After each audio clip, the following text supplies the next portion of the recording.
How's it going, Temecula? I'm super excited. I have some friends and family here tonight, and it's really great. When my friends and family come to see me, they always say the same thing after the show. They say, "Dang, Joe Samo, you suck at comedy. Don't quit your day job."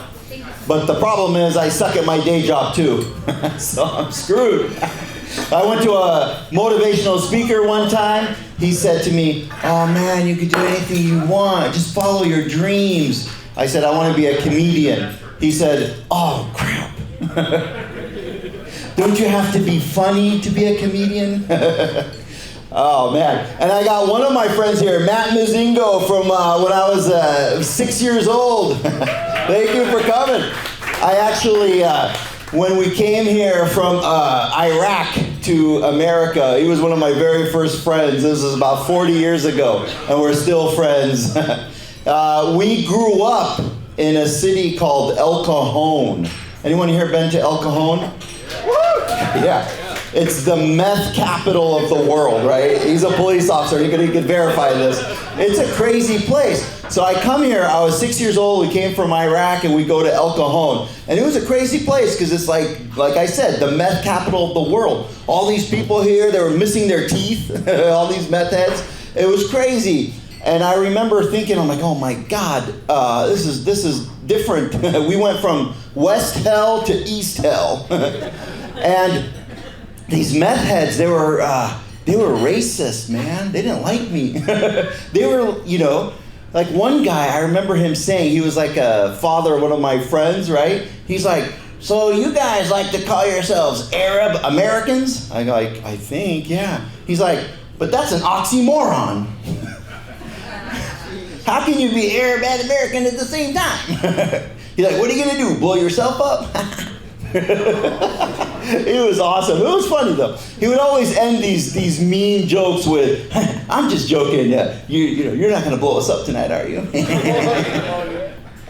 And he did this thing that still haunts me to this day. He took me to this thing called a rodeo. Has anyone ever been to a rodeo? It was the craziest thing I've ever seen. I was a little kid. I did not know what to expect. So we go to this rodeo, and I kept wondering, why are they so mean to these farm animals? They're like tying them up and chasing them down and riding them hard. And I'm like, dude, these poor farm animals. And he's like, this ain't nothing, man. This is the PG. This is the PG rodeo. And I'm thinking, I'm like, what's the rated R rodeo? They start having sex with the animals? Like, what is the next step up? Oh my God, I love seeing couples hanging out. This cute couple right here. Dating during these COVID times must be goofy, huh? I have a little cousin that's trying to date. He's like in college, and thankfully for him, he's got me as his role model. He told me, he goes, I like this girl, and I met her, and I started like following her on Instagram. I go, wait, if you like a girl, you don't follow her on Instagram. You do what I did when I was a kid. You follow her home. You follow her to her place of business, right? Learn how to jimmy open her car. Girls dig it.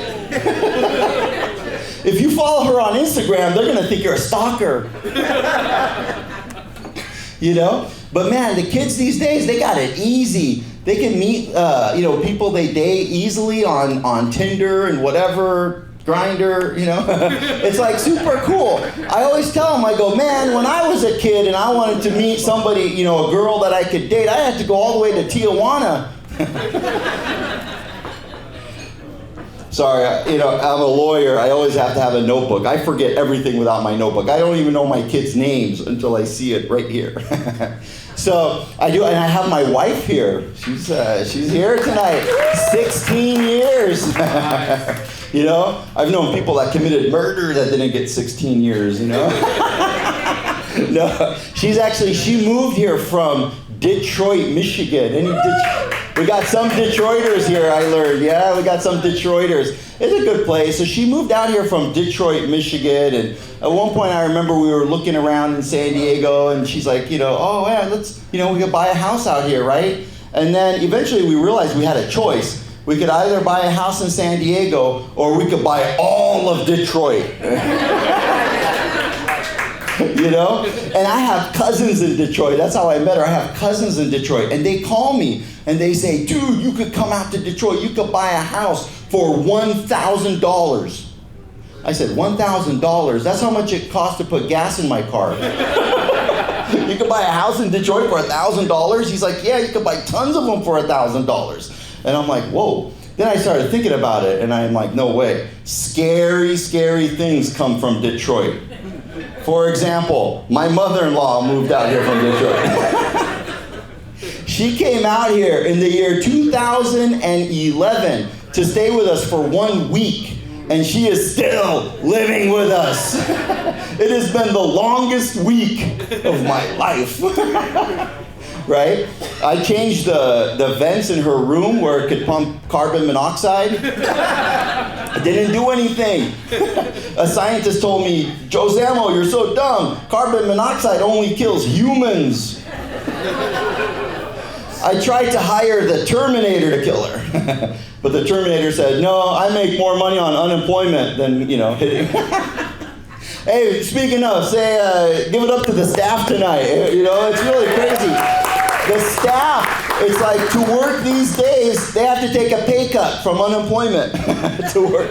I knew one guy that told me with a straight face when I said, wait, you haven't worked in 9 months? He goes, no. And then I go, why not? He's like, well, I can't afford to get a job because I would be making less. Isn't that crazy? Thanks a lot, President. Anyway, what can we do? Like I said, let's see. Oh, being married has its benefits, and it also, it does have some benefits, yes. You get a discount at some places? No. But one thing I noticed since I've been married, I'm always like paying things. There's always some bills. Like for some crazy reason, we have 2 cats. Anyone have cats? I don't know why cats cost so much money. I think to myself, how did they evolve over millions of years? They didn't charge anything millions of years ago. One of our cats was sick, so we took him to the veterinarian. The veterinarian comes out and he goes, oh, sir, I'm really, really sorry. And I said, oh, no. Anytime someone calls me sir, it's going to be bad news, right? He's like, the cat is really sick because he swallowed a paper clip. And the only way we could get it out, we had to surgically remove the paper clip. And I said, okay, how much is it going to cost, Doc? He said, $5,000. I said, listen, Doc, I really don't care about the paper clip that much. I got tons at home. And so then he removed the paper clip. Other weird things I've been noticing. It must be inflation or something. I would go to a car wash, right? And I get a $10 car wash. And the guy comes out to me, this is a $10 car wash, right? He goes, for like, you could get a wax job for another $70. And I'm like, wait a minute, what is this? You remember going to the movie theaters when we were kids? It was like you get a popcorn, maybe they say for 25 cents more, you get a bigger popcorn, and they come out with a popcorn that big, right? Nowadays, it's like for $70 more, you get a wax job. And I'm like, no, I'm trying to save money. And he goes, well, I got great news for you. Because a wax job is usually $100. So if you get it today, you save $30. I'm like, yes! I won that exchange. I saved $30. Joke's on him, Any married couples out here other than myself? We got a couple. I do 16 years, right? I got some advice for you folks, right? Well, first, date night.